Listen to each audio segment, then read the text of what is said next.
Hello everyone, কেমন আছো তোমরা সবাই? মাইলো ওয়েলকাম ব্যাক তোমাদেরকে আরো একবার ম্যাডি দ্য গোল্ডেন চ্যানেলে। আমরা সবাই খুব ভালো আছি, আশা করি তোমরাও খুব ভালো আছো।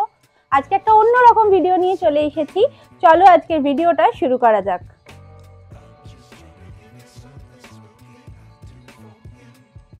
আজ থেকে আমরা একটা নতুন সিরিজ স্টার্ট করছি। সিরিজটার নাম দিয়েছি আমি লেটস টক অ্যাবাউট ডগস। এই চ্যানেলে আমি জেনারেলি অ্যাওয়ারনেস, পেট অ্যাওয়ারনেসের ওপরে ব্লগিং করি। তোমরা সবাই যারা যারা আমাদেরকে আগে থেকে দেখছো তারা জানো এই চ্যানেলে আমি পেট রিলেটেড কন্টেন্ট দিই, ট্রাভেল কন্টেন্ট মানে ফোকাস করি সেটার ওপরে। আর তাছাড়াও ম্যাডি মাইলোর সাথে আমাদের বন্ধু, ফ্যামিলি, আমরা যেভাবে আমাদের ডেইলি লাইফটাকে স্পেন্ড করি সেটা তোমাদের সঙ্গে পার্ট বাই পার্টে তুলে ধরি। চ্যানেলটা শুরু করার পেছনে প্রথমেই আমার যেটা আইডিয়া ছিল যে যারা যারা নতুন পেট প্যারেন্ট বা পেট বাড়িতে নিয়ে আসবে ভাবছো, তাদের অনেক রকমের কোয়েশ্চেন থাকে। প্রথমবার আমিও যখন পেটস এনেছিলাম আমারও সেম ছিল। তো তাই যাতে আমার কন্টেন্টের মাধ্যমে আমি কিছু অ্যাওয়ারনেস ক্রিয়েট করতে পারি। যেমন প্রথমেই যেটা হয়, আমরা ভাবি যে পেটস আনলেই বোধহয় হয়তো বাড়িতে আটকে যেতে হবে, কিন্তু অ্যাকচুয়ালি সেটা নয়। ওদেরকে সঙ্গে নিয়ে কিন্তু প্রচুর জায়গায় আমরা ঘুরে বেড়াই। তো প্রথম কন্টেন্টটাও যখন মাথায় আসে আমি ভাবি যে সেটাই আমি তুলে ধরি। আমি যেরকম প্রচুর পেট রিলেটেড কন্টেন্টের ওপরে ভিডিও করার সময় আমি নিজের যে রিসার্চগুলো করি, কি হোটেলে থাকবো, কিভাবে যাব, ট্রেনে কি কি করতে হয়, যে রিসার্চগুলো করি কন্টেন্ট সেইভাবে অ্যাভেলেবল ছিল না। তো যার ফলে খুব অসুবিধা হতো। তো আমি ভাবলাম তো আমি যে রিসার্চ করে এত স্ট্রাগল করছি সেটা যদি তোমাদের সাথে শেয়ার করি তাহলে হয়তো তোমাদের সুবিধা হবে। সেই ভেবে প্রথমে চ্যানেলটা বানিয়েছিলাম। তো ট্রাভেল কন্টেন্ট তোমরা আমার চ্যানেলে খুব খুব খুব ভালোবাসো। আমি রিসেন্ট একটা পোল শেয়ার করেছিলাম ১.৫-২ মাস আগে, যেখানে আমি জানতে চেয়েছিলাম আমি কিছু কন্টেন্ট যেগুলো হচ্ছে তোমরা জানতে চাও। ধরো ভ্যাকসিনেশন হতে পারে, ডিওয়ার্মিং হতে পারে, টিক প্রোটেকশন হতে পারে, এরকম কয়েকটা অপশন দিয়েছিলাম। তার মধ্যে তোমরা সবাই টিক ফিভার রিলেটেড ভিডিওটাতে বেশি ম্যাক্সিমাম ভোট করেছো। তো আমি ভাবলাম এই লেটস টক সিরিজে আমরা তাহলে দুজনে ডিসকাস করি, তোমরা আর আমরা দুজনে একসঙ্গে। হ্যাঁ, অফকোর্স আমি এখানে আমার পোর্শনগুলো বলবো, মানে আমি অ্যাজ আ পেট প্যারেন্ট যা যা সার্চ করি গুগলে, যেগুলো আমার কোয়ারি, যেগুলো ম্যাক্সিমাম পেট প্যারেন্টের কোয়ারি হতে পারে, সেইগুলো আমরা এখানে ডিসকাস করব। আমার ডেফিনেটলি কমেন্ট বক্স খোলা তোমাদের সবার জন্য। হতে পারে আরও কিছু অ্যাডিশনাল কোয়েশ্চেন যেগুলো তোমাদের মাইন্ডে আছে, হয়তো আমি এখানে স্কিপ করে যেতে পারি। আমি যদিও আমার এই ডায়েরিটাতে সবকিছু লিখে নিয়েছি, আমি যেটা দেখে দেখে বলবো, বাট যদি কিছু স্কিপ হয়ে যায় তাহলে ডেফিনেটলি আমাকে কমেন্ট বক্সে লিখে জানিও, আমি তোমাদেরকে উত্তর দেব। এটা খুব ক্যাজুয়াল একটা ডিসকাশনের মতো, মানে একজন পেট প্যারেন্ট আরেকজন পেট প্যারেন্টের সাথে কথা বললে ঠিক যেরকম হওয়া উচিত সেরকমই ডিসকাশন করব। আমি কোনো ডক্টর নই, আমার ফ্যামিলিতে কেউ ভেট নয়, কাজেই এখান থেকে কোনো রকম মেডিসিন বা কোনো রকম গাইডলাইন ডাইরেক্ট অ্যাপ্লাই করবে না। কোনো দিনও নিজের পেটসকে কোনো রকম social media influencer, Facebook post করে মেডিসিন জেনে আমি একদমই সেটা সাজেস্ট করি না। ইভেন প্যারাভেট থেকেও নয়, একদম প্রপার ওয়েট থেকে ট্রিটমেন্ট জেনে তবেই সেটা পেটসের ওপর অ্যাপ্লাই করা দরকার। তাহলে হ্যাঁ, মনে হতে পারে কেন তাহলে এই ভিডিওটা বানাচ্ছি, এটা আমি এই জন্য বানাচ্ছি, আমাদের পেটস কথা বলতে পারে না, ওরা বোঝাতে পারে না, কিন্তু হ্যাঁ ওরা কিন্তু সিমটমস গুলো তুমি যদি ওদেরকে খুব ভালো করে অবজার্ভ করো বুঝতে পারো। আমি আমার দীর্ঘ প্রায় ১৫ বছরের এক্সপিরিয়েন্স, আমার ম্যাডির আগেও আমার একজন পেটস ছিল, ওর নাম ডায়মন্ড। তো আমার এই দীর্ঘ এত বছরের এক্সপিরিয়েন্সে আমি ওদের যা যা অবজার্ভ করে যেগুলো যতটুকু শিখেছি আমি সেটা এই চ্যানেলে তোমাদের সাথে শেয়ার করব। ডেফিনেটলি এটা কোনো রকম আমি কোনো মেডিসিন প্রমোট করছি না, নাকি আমি কোনো মেডিসিন সাজেস্ট করছি। সবসময় যা মেডিসিন তোমরা তোমার বাচ্চাদেরকে দেবে সেটা ডেফিনেটলি ভেট রেকমেন্ডেশন অ্যাকর্ডিংই তোমরা দেবে। চলো তাহলে আজকের প্রথম যেটা জেনে নেওয়া যাক যে টিক ফিভার মেনলি কত রকমের হয়। তো আমি কিন্তু আমার এই নোটসটা দেখে দেখেই একটু বলবো যাতে কোনো রকম ইনফরমেশন মিস না হয়, আমি এগুলো সব লিখে নিয়েছি। ফার্স্ট আমরা যেটা এখন ডিসকাস করব যে এই টিক ফিভার ইন্ডিয়াতে মোটামুটি কত রকমের স্ট্রেন পাওয়া যায়। আমরা জেনারেলি কমন একটা টার্ম ইউজ করি টিক ফিভারের জন্য, যেটাকে আমরা হিমোপ্রোটোজোয়া বলি। তো ডিফারেন্ট টাইপের টিক বাইট থেকে এই ডিজিজগুলো হয়, যার মধ্যে ইন্ডিয়াতে 4টে মেন স্ট্রেন পাওয়া গেছে। ব্যাবিসিয়া তার মধ্যে নাম্বার 1। ব্যাবিসিয়ার আবার 4 রকমের ভেরিয়েন্ট হয়, ক্যানিস হয়, জিপসনি হয়, ক্যানিসরসি হয়, আর হচ্ছে গোবেলি হয়। এই 4 রকমের ভার্সন কিন্তু ব্যাবিসিয়ার মধ্যে হয়। এছাড়া আর্লিশিয়া আছে, ই ক্যানিস আছে, আর অ্যানাপ্লাজমা আছে। এগুলো different type of tick disease, যেগুলো টিক বর্ন ডিজিজ, মানে টিক বাইট থেকে তোমাদের হতে পারে।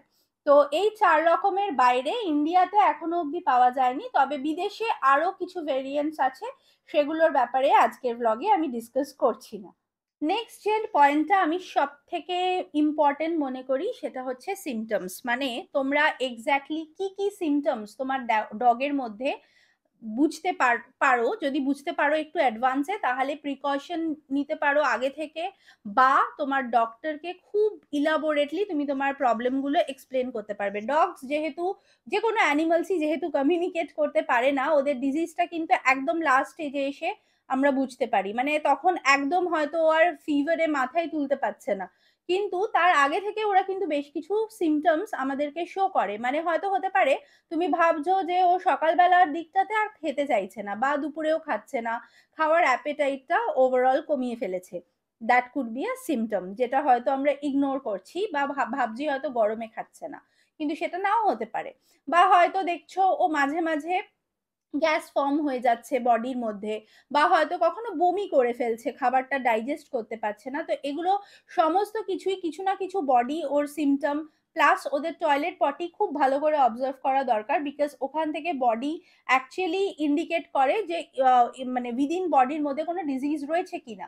এইগুলো অ্যাজ আ পেট পেরেন্ট আমরা যদি একটু ভালোভাবে মনিটর করতে পারি, কারণ ইন্ডিয়াতে বা কলকাতায়, আমি যদি কলকাতা পেট পেরেন্ট অ্যাকর্ডিংই বলি, যে কজনই ভালো ভেট রয়েছে তাদের জন্য খুব ডিফিকাল্ট হয়ে যায় ডায়াগনোসিসে, কারণ আমাদের এখানে প্যাথোলজি ল্যাব খুব লিমিটেড, প্লাস অনেক সময় ব্লাড টেস্টের ওপরেও খুব একটা রিলাই করা যায় না। কিন্তু সিমটমস গুলো আমরা খুব প্রমিনেন্টলি যদি লক্ষ্য করে অবজার্ভ করে ডক্টরকে ভালো করে বলতে পারি, ওনাদের জন্য ট্রিটমেন্টটা অনেকটা ইজি হয়ে যায়। তো সিমটমস এর জন্য প্রথমেই যেগুলো তোমরা টিক ফিভারের ক্ষেত্রে অবজার্ভ করতে পারো, ফিভার বিং দ্য ফার্স্ট, মানে ফিভার তো আসেই। 99% কেসেসে জ্বরটা খুব একটা কমন সিমটম, কিন্তু এটা ছাড়াও যেগুলো ইনিশিয়াল ডেজে যে সিমটমস গুলো হয়, সেগুলো লস অফ অ্যাপেটাইট হতে পারে, মানে খিদে না পাওয়ার একটা প্রবণতা ক্রিয়েট হয় ডগের মধ্যে, মানে ও খেতে চায় না। ওর বিভিন্ন মাসেল পেন হতে পারে, হয়তো দেখলে যে পাটা হঠাৎ লিম করছে, মাসেলসে কোনো পেন হচ্ছে ওর, সেটা থেকে এটা কিন্তু একটা টিক ডিজিজের সিমটমস।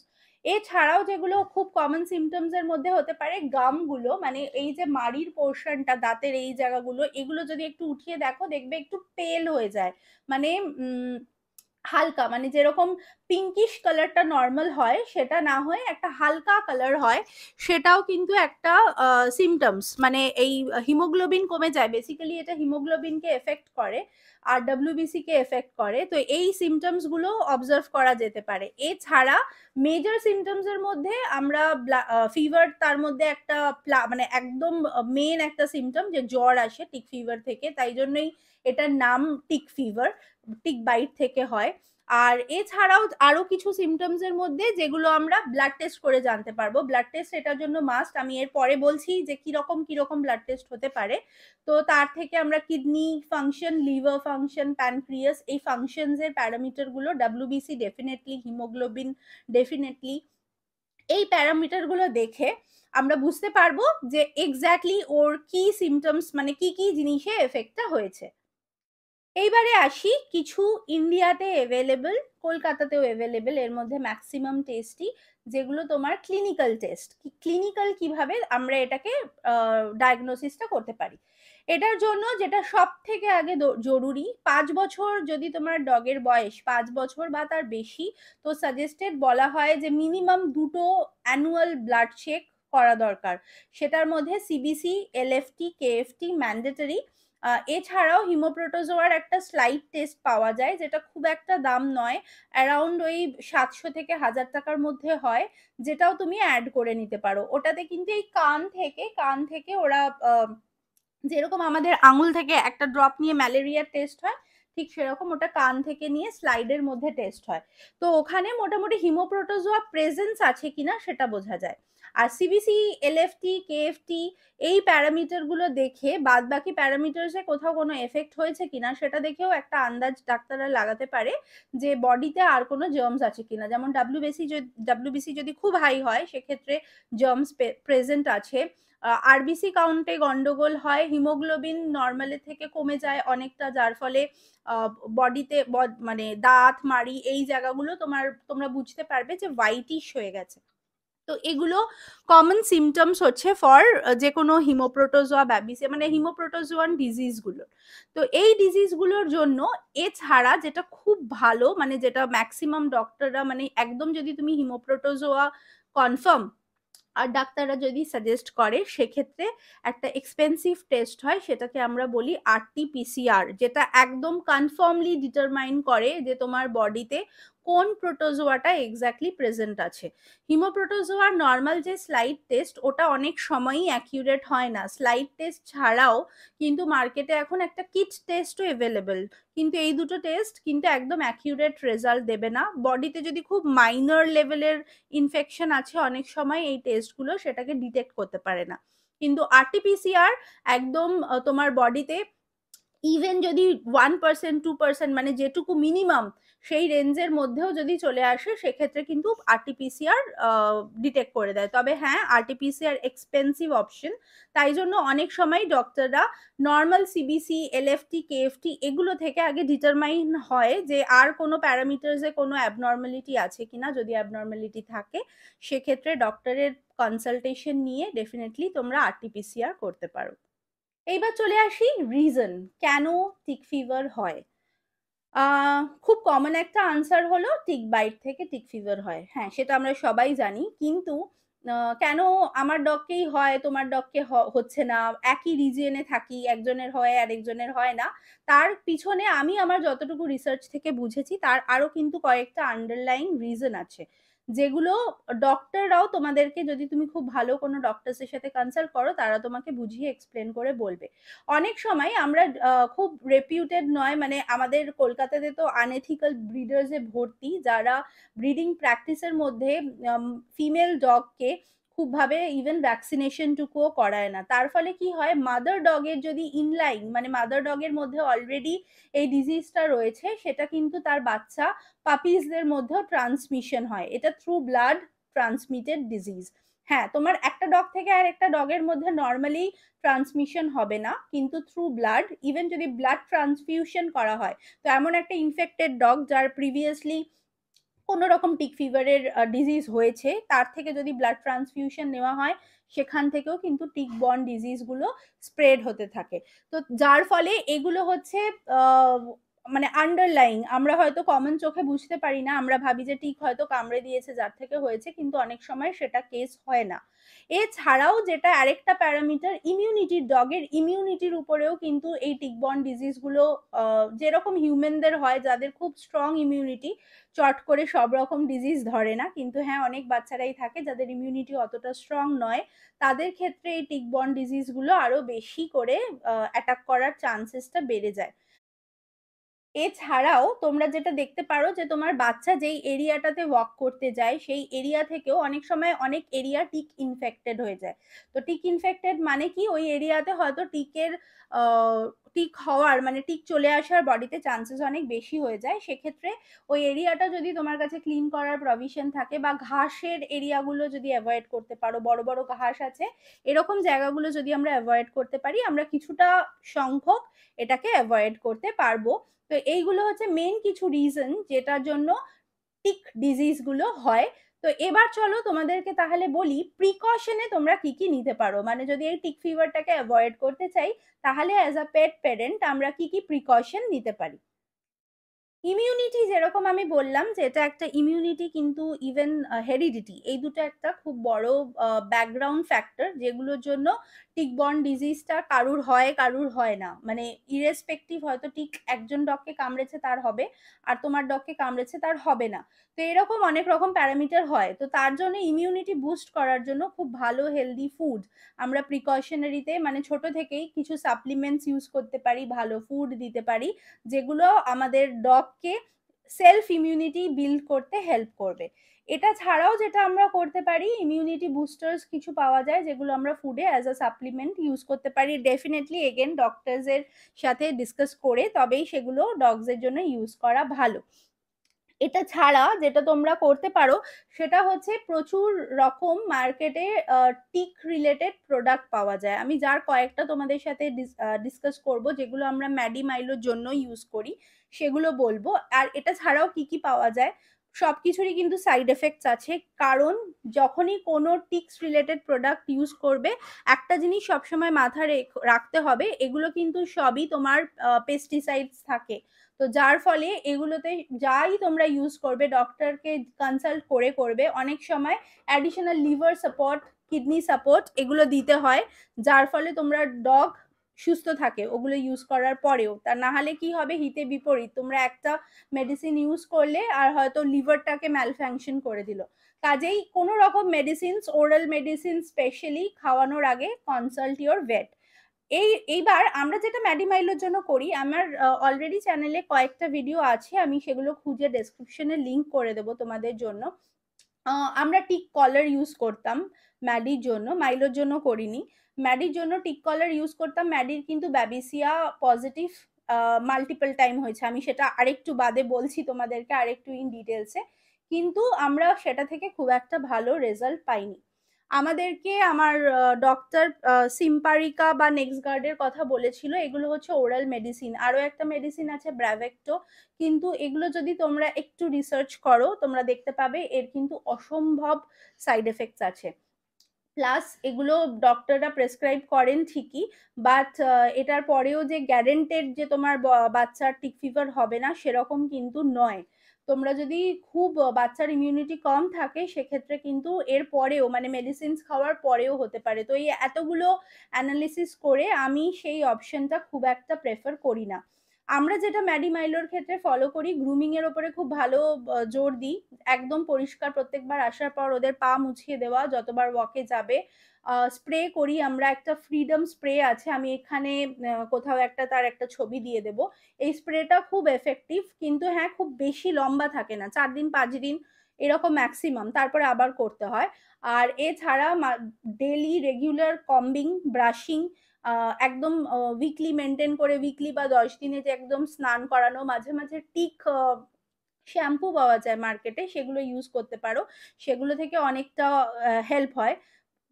মোট কথা হচ্ছে কোনোভাবেই যাতে বডিতে টিক না আসতে পারে সেটার দিকে যতটা সম্ভব খেয়াল রাখতে হবে। এটা তোমরা যদি রাখতে পারো তাহলে কি হবে, ওই চান্সেসটা তোমরা কমিয়ে দেবে। এছাড়া যেটা ইউজ করতে পারো অ্যাপেল সিডার ভিনিগার, মানে যেটা মার্কেটে আমরা খাই ফুড গ্রেড কোয়ালিটি, সেরকম অ্যাপেল সিডার ভিনিগার, তার সাথে জল 1:1 রেশিওতে একটা স্প্রে বটলে নিয়ে নিতে পারো, আর সেটাকে স্প্রে করতে পারো বিফোর আফটার ওয়াকের কোনো একটা শিডিউল ধরে। এইটা থেকে, এটা যেহেতু একটা কড়া স্মেল থাকে তাই জন্য এটা থেকেও টিক আসে না। আরেকটা যেটা আমি আমার রিসার্চ থেকে জেনেছি, যদিও এখনো ম্যাডিমাইলোর ওপর অ্যাপ্লাই করিনি, সেটা হচ্ছে খুব স্মল অ্যামাউন্টে গার্লিক যদি ফুডে অ্যাড করা যায়, সেটার এখনো যদিও সেটাতে অনেক রিসার্চ, অনেক কমেন্ট তোমরা পেয়ে যাবে, প্রচুর ইনস্টাগ্রাম পেজ আছে যাদেরকে আমি ফলো করি, আমি তার থেকে জানতে পেরেছি গার্লিক কিন্তু অ্যাকচুয়ালি বলছে যদি স্মল কোয়ান্টিটিতে দেওয়া যায় তাহলে কিন্তু ফুডের থেকেও এই ওদের ওই ইমিউনিটিটা মানে টিক প্রোটেকশনটা বিল্ড হতে থাকে। তো সেটাও তোমরা চাইলে সেটাও ইউজ করতে পারো। তো এইরকম কিছু প্যারামিটার যেগুলো তোমরা ইউজ করতে পারো, তার মধ্যে প্রথম হচ্ছে স্পট অন, যেটা আমরা ডেলি মান্থলি ইউজ করি। প্রত্যেক মাসে আমরা মোটামুটি 30 থেকে 40 দিনের গ্যাপে স্পট অন ইউজ করি। স্পট অনের একটা ভিডিও আমি লিঙ্ক করে দেব।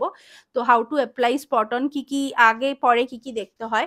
তো স্পট অন ডেফিনেটলি আমি নাম্বার 1-এ বলবো। এরপরে যেটা স্প্রে, এটাও আমি খুব ইউজ করি, সেটা অ্যাপেল সিডার ভিনিগারের স্প্রে হতে পারে, নিমের জল ভিজিয়ে সেই স্প্রেটা করতে পারে। এগুলো হচ্ছে সব ন্যাচারাল হোম রেমিডিস। এছাড়া ফ্রিডম স্প্রে যেটা মার্কেটে কিনতে পাওয়া যায় সেটা ইউজ করতে পারো। তাছাড়াও টিক কলার আছে, সেই কোম্পানির মাল্টিপল কোম্পানি আছে, তার মধ্যে থেকে টিক কলার তোমরা যেরকম চয়েস করে কিনে, একটু কস্টলি কিন্তু সেটাও ইউজ করতে পারো। আর একদম লাস্ট অপশনে আছে হচ্ছে ওরাল মেডিসিনস। যদি খুব বেশি টিক ইনফেক্টেড না হয়ে গিয়ে থাকে, আমি সেটা রেকমেন্ড করি না, বাট ডেফিনেটলি ডক্টর তোমাদেরকে আরো বেটার সাজেশন দিতে পারবে ডিপেন্ডিং তোমার ডগের হেলথ কন্ডিশনের উপর। তো এইগুলো সমস্ত মার্কেটে এভেলেবল প্রিকশনস অপশন, আর সাথে কিছু প্রিকশন যেগুলো আমরা নিতে পারি। কোন কোন সিজনস গুলো তোমাদেরকে একটু মাথায় রাখতে হবে। তো টিক্সের মেন যে সিজন হয় সেটা হচ্ছে সামার আর মনসুন, এটা একটু খুব ক্রিটিক্যাল সিজন। উইন্টারে কম্পারেটিভলি ড্রাই সিজন হওয়ার জন্য টিক্সের প্রকোপটা একটু কম থাকে, আর আমাদের ডগসদেরকে অ্যাটাক করার tendency as per research summer মানে এই starting from March till September October অবধি ইন্ডিয়াতে এটা কিন্তু একদম পিক টাইম টিক ইনফেকশন হওয়ার জন্য। এইবার লাস্ট আসি ট্রিটমেন্টের কথায়। তবে ট্রিটমেন্ট বলার আগে যেটা আমি বলবো, আমি মেনলি কথা বলছি ব্যাবিসিয়া নিয়ে। আমার ডগ মানে ম্যাডিকে ব্যাবিসিয়া ইনফেক্টেড হয়েছিল প্রথম যখন ওর 1 বছরের মতো বয়স ছিল। ও আমার কাছে এসেছে 2018-তে। 2018-র এন্ড নয়, 19-এর শুরুর দিকে, মানে ওই 8-9 মাস মতো ওর বয়স। সেই সময় ওর প্রথম একবার হিমোপ্রোটোজোয়া পজিটিভ হয়। তখন ওর একটা 10 দিনের অ্যান্টিবায়োটিক কোর্স করে সেটা কমে যায়। তারপর আমরা প্রচুর ব্লাড টেস্ট করেছি, ওটা আর কখনোই ওর রিঅকার হয়নি। এটা কিন্তু টিক বর্ন ডিজিজের ক্ষেত্রে একদম ম্যান্ডেটারি, তোমাদেরকে ফ্রিকুয়েন্টলি চেক করতে হবে, বিকজ এই সমস্ত ডিজিজগুলো স্পেশালি ব্যাবিসিয়া, আমি ব্যাবিসিয়ার ওপরে ফোকাস করে বলছি কারণ আমি এটা এক্সপিরিয়েন্স করেছি, আমি এটার ওপরে পড়াশোনা করেছি, তাই জন্য আমি এটার ব্যাপারে একটু ডিটেলসে তোমাদেরকে বলতে পারবো। ব্যাবিসিয়ার ক্ষেত্রে যদি একবার বডিতে ব্যাবিসিয়া আসে, 99% কেসেসে ওটা বডির মধ্যে থেকে যায়, আর ওটা রিঅকার হতে পারে যদি তোমার ডগের ইমিউনিটি খারাপ হয়। ম্যাডি ছোটবেলা থেকেই ডিফারেন্ট আমরা দেখতাম ওর হেলথ কন্ডিশনস কিছু না কিছু জিনিসে খারাপ হতে থাকে, ওর ইমিউনিটিটা অতটা স্ট্রং নয়। আমরা যদিও বাইরে থেকে প্রচুর সাপ্লিমেন্টস বা যেরম যেরম ডক্টর রেকমেন্ড করে সেগুলো অ্যাপ্লাই করি ওকে, বা যাতে ও ভালো থাকতে পারে, ওর আরো বেটার লাইফ হতে পারে। যতটুকু সময়, ওরা তো পেটস খুব কম লাইফ স্প্যান নিয়ে আমাদের কাছে আসে, কিন্তু সেটা যতটা ভালো ওয়েল বিংটা যতটাই আমরা টেক কেয়ার করতে পারি সেটা চেষ্টা করা হয়। তো ব্যাবিসিয়ার ক্ষেত্রে এটা রিঅকার হওয়া শুরু হয় ম্যাডির ক্ষেত্রে 18-19-এর পরে।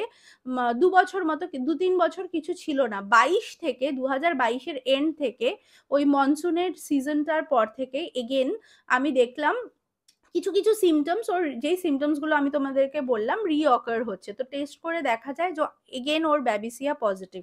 তো ব্যাবিসিয়া পজিটিভের ক্ষেত্রে অনেকগুলো ওয়ে অফ ট্রিটমেন্ট আছে। ফ্রিকুয়েন্ট ব্লাড টেস্ট করে আগে তোমাদেরকে ডিটারমাইন হতে হবে যে শরীরের মধ্যে ওর বাকি ব্লাড কাউন্টের প্যারামিটার গুলো, কারণ অনেক সময় লিভার, কিডনি, যেহেতু এটা একটা লং টার্ম ট্রিটমেন্ট, প্রচুর অ্যান্টিবায়োটিক্স ইনভলভ থাকে, লিভার, কিডনি, প্যানক্রিয়াস এগুলোকে এফেক্ট করে। ম্যাডির ক্ষেত্রে সেটা প্যানক্রিয়াসকে এফেক্ট করেছে, ওর অ্যামাইলেজ লাইপেজ নর্মালের থেকে ওভারঅল হাই থাকে, তাই জন্য ও সবসময় ইভেন একটা গ্যাস্ট্রো ফুড খায় যেটা ডক্টর প্রেসক্রাইব করা, সেই ফুডটার ওপরেই ও মেজরলি থাকে। আর যেহেতু ওর এত প্রলং ট্রিটমেন্ট, তাই জন্য ডক্টর বুঝে যখন আবার হোম মিলে বলে, হোম মিলে কি কি অপশন, প্রোটিনের কন্টেন্ট একটু কমিয়ে এরম ভাবে সবজি দিয়ে, তো সেইভাবে আমরা ফলো করে করি। এবারে যদি বলি অ্যান্টিবায়োটিক্স এর কথায়, এটা আমি একটু লিখে লিখে রেখেছি প্রচুর মানে সায়েন্টিফিক টার্ম। এটাকে ডিসিএম বলে। একটা ডিসিএম মানে হচ্ছে বেসিক্যালি ডক্সিসাইক্লিন, ক্লিন্ডামাইসিন আর হচ্ছে মেট্রোনিডিজল। আমি জানি না প্রোনাউন্সিয়েশনটা ঠিক করলাম কিনা। এই 3টে অ্যান্টিবায়োটিক্স এর কম্বিনেশন ডক্টররা ইউজ করে, তার সাথে লিভার কিডনি সাপোর্ট দেয়। এছাড়াও অনেক কেসেসে, খুব এক্সট্রিম কেসেসে হলে ব্লাড ট্রান্সফিউশনের অপশন এভেল করতে হতে পারে, সেটা অনেক এক্সট্রিম কেস, নর্মাল কেসেসে নয়। এছাড়া যেটা হতে পারে সেটা হচ্ছে এটা ওষুধটার নাম হচ্ছে অ্যাটাভন বলে একটা ওষুধ আছে, মেডিসিন, সেটা দেয়। তো এইরকম অনেকগুলো মেডিসিন। এছাড়া ইমিডোকার্বের একটা কোর্স হয়, সেটাও ডক্টররা কেস টু কেস, এই আমি যে এতগুলো মোড অফ ট্রিটমেন্ট বললাম তার মধ্যে কেস টু কেস তোমার ডগ বুঝে, শরীর বুঝে, ওয়েট বুঝে, ডগের অলরেডি আর কি কি প্যারামিটারে এফেক্ট হয়েছে সেই অ্যাকর্ডিং সাপ্লিমেন্টারি মেডিসিন, মানে লিভার, কিডনি বা গ্যাস্ট্রোর কোনো প্রবলেম আছে কিনা সেগুলো বুঝে ডক্টর অ্যাডিশনাল আরো মেডিসিন সাজেস্ট করবে, যাতে লং টার্মে কোনো রকম আর পার্মানেন্ট ড্যামেজ অন্য কোনো বডি পার্টসে না করে।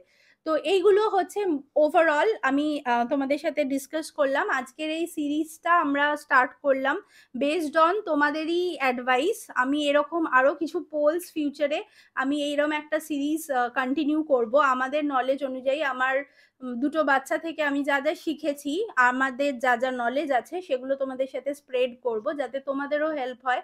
আর আমার রিসার্চ থেকে কারুর একটুও হেল্প হলে আমার খুব ভালো লাগবে। পেট প্যারেন্টিং অ্যাকচুয়ালি খুব ডিফিকাল্ট একটা প্রসেস, কারণ ওরা যতদিন বেঁচে থাকবে ততদিনই ওরা ডে বর্ন বেবি, মানে একদিনের বেবিরা যেরকম হয় সব কিছুর জন্যই ওরা তোমাদের ওপর ডিপেন্ডেন্ট। ওরা সিমটমস দেয়, বুঝায়, কিন্তু অনেক সময় আমরা চাইলেও বুঝতে হয়তো পারি না, বিকজ আমরা আমাদের সিমটমসের সাথে ওদের সিমটমসগুলো একদম যতক্ষণ না খুব এক্সট্রিম হচ্ছে, আমরা একটা নর্মাল একটুখানি ছড়ে গেলে আমরা একটা উফ করি, সেটা ওরা করে না। ওদের সহ্য শক্তি অনেকটা বেশি, যার ফলে ওরা যতক্ষণ পসিবল সেটা সহ্য করার চেষ্টা করে। তো যার ফলে যদি ওই ছোট ছোট সিমটমসগুলো আমরা যদি একটু অবজার্ভ করতে পারি, তাহলে হয়তো ট্রিটমেন্টটা অনেক ইনিশিয়াল ডেজে আমরা স্টার্ট করতে পারবো।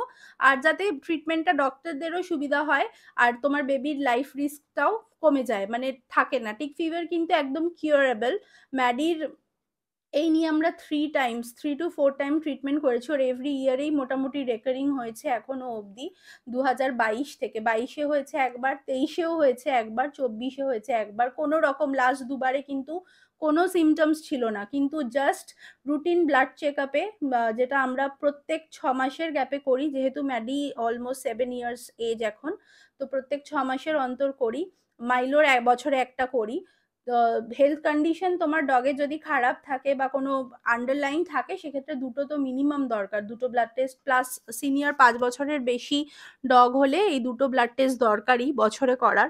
এটা থেকে তোমাদের অনেক সুবিধা হয়, মানে অনেক জিনিস তোমরা অ্যাডভান্সে জানতে পেরে যাও। ম্যাডির এই লাস্ট যেটা ডিসেম্বরে আমরা মোস্ট প্রবাবলি ডিসেম্বর বা জানুয়ারি শুরুতে করলাম, সেখানে আমরা কিন্তু কোনো রকম সিমটমস খুঁজেই পাইনি, মানে ফিজিক্যালি কিছু ছিল না। ওর খাওয়া দাওয়া নর্মাল ছিল, হাঁটছিল, ঘুরছিল, এভরিথিং কোনো রকম নর্মাল না। রুটিন ব্লাড চেক আপে এসছে যে এখনো স্মল স্মল কোয়ান্টিটি, মানে ব্যাবিসিয়ার রেঞ্জ হয়, আরটিপিসিআর ছাড়া সেটা বোঝা যায় না যদি স্মল ফর্মে আছে। তো সেই অনুযায়ী ডক্টর প্রেসক্রিপশন অ্যাকর্ডিং আমরা এটা এভরি ইয়ার দুবার করে করি।